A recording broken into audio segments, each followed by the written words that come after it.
We are back. Sam Seder on the Majority Report. On the phone, Dr. Robert Epstein. He is the senior research psychologist at the American Institute for Behavioral Research and Technology. He is the author of the forthcoming The New Mind Control, of which at least an essay of that same name is at Aon. We will link to that. Dr. Epstein, welcome to the program. Well, thank you.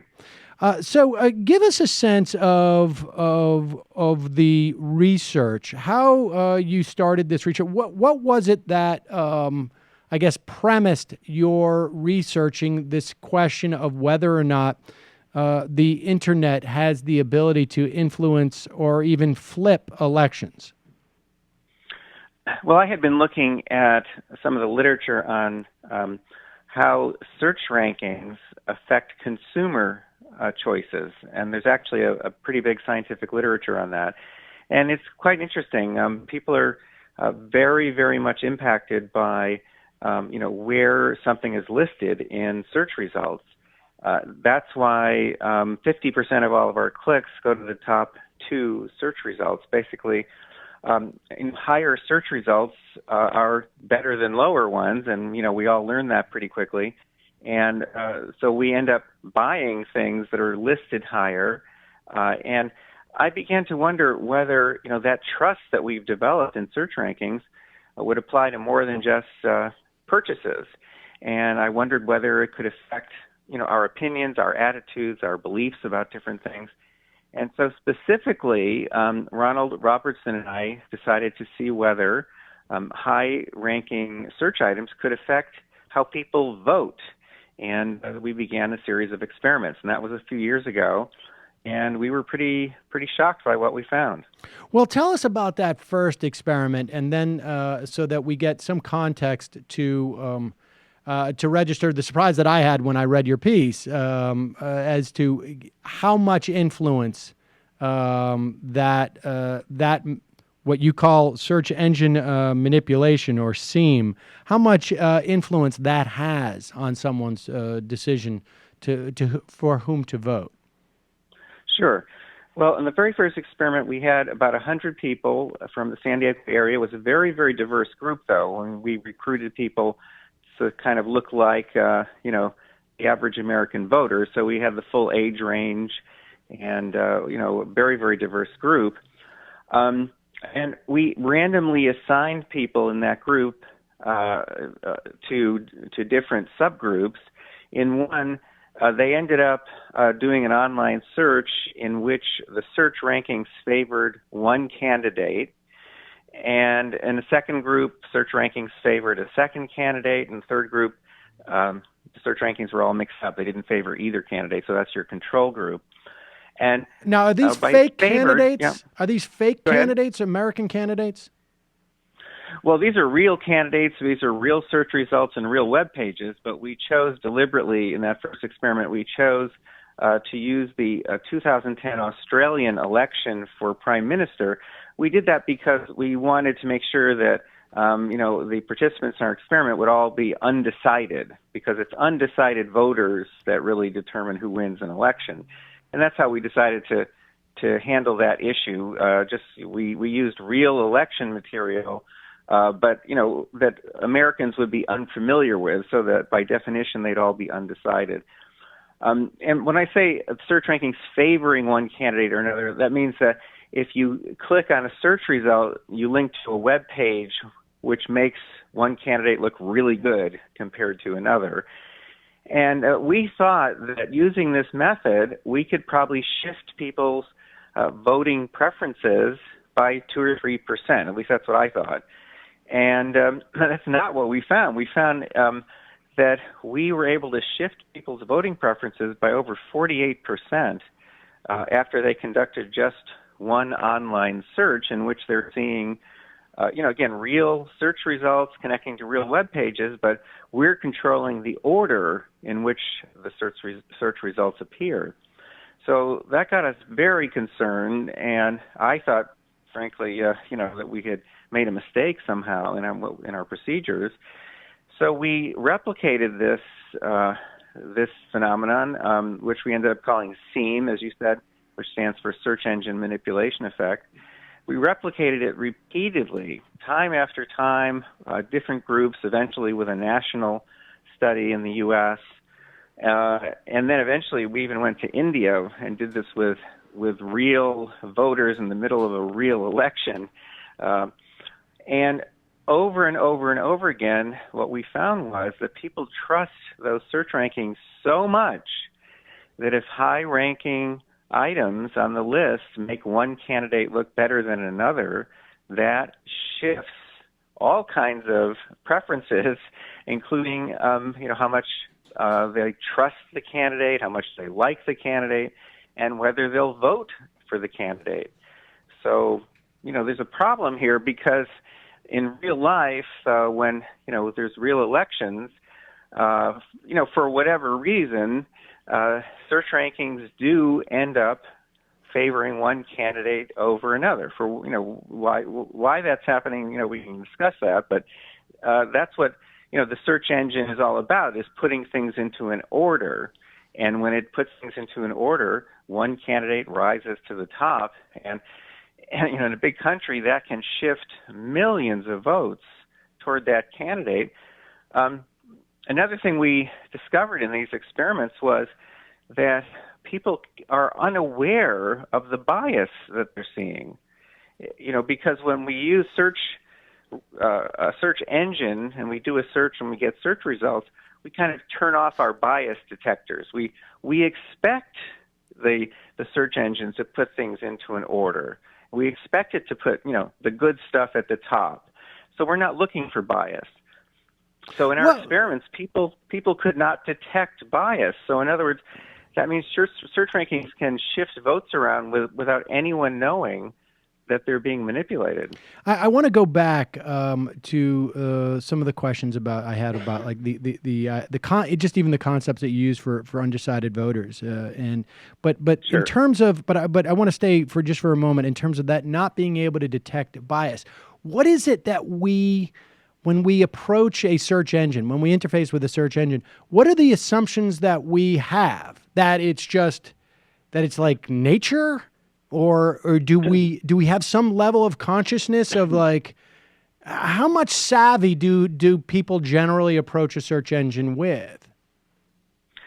Well, people, there's been a lot of research on that. Not my research, but other people have looked into this.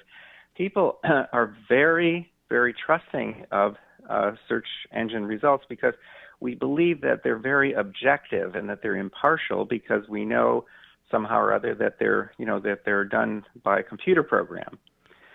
So that's very unusual because when we look at other kinds of media, we look at newspapers, radios, television.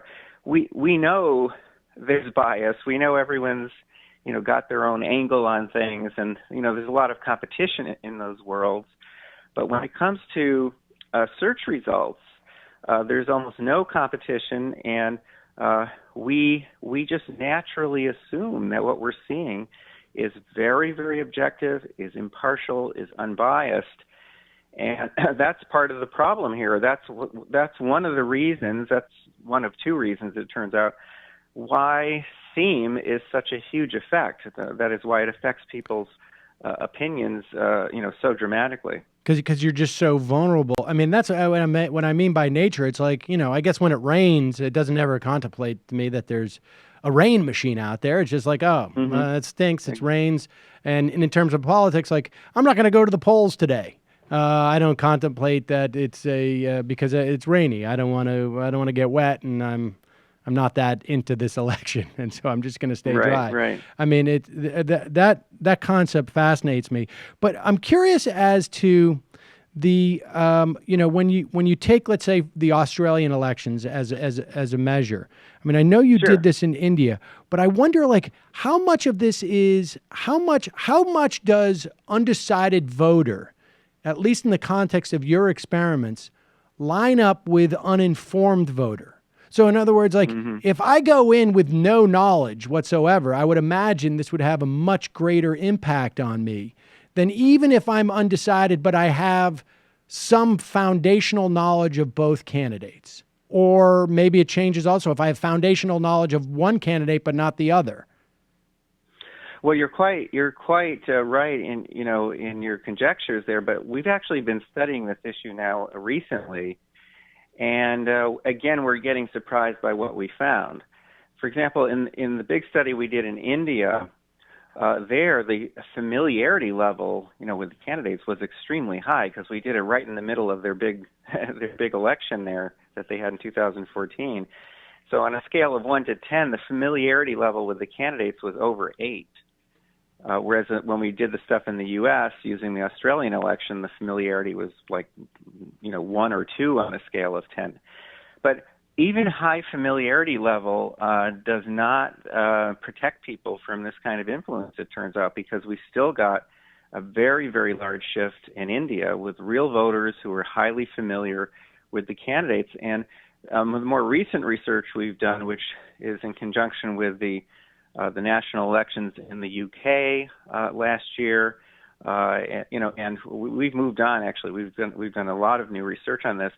We're actually finding out that people who who are not undecided, and who actually have some opinion about things, they too can be shifted. And right this minute, it's beginning to look like, the data are telling us that the people who can be shifted the most are the ones who actually have a kind of a moderate opinion about things. The people who have just no opinion at all, sometimes, believe it or not, those people are hard to shift. Sometimes those are people who by nature are just, they're just going to stay in the middle no matter what. But people who have a moderate opinion about things are easy to shift. And we've looked at this demographically too, because some demographic groups are much more vulnerable to this effect than others. And the most vulnerable group we found in the United States, in fact, we were able to shift 80% of them, was moderate Republicans.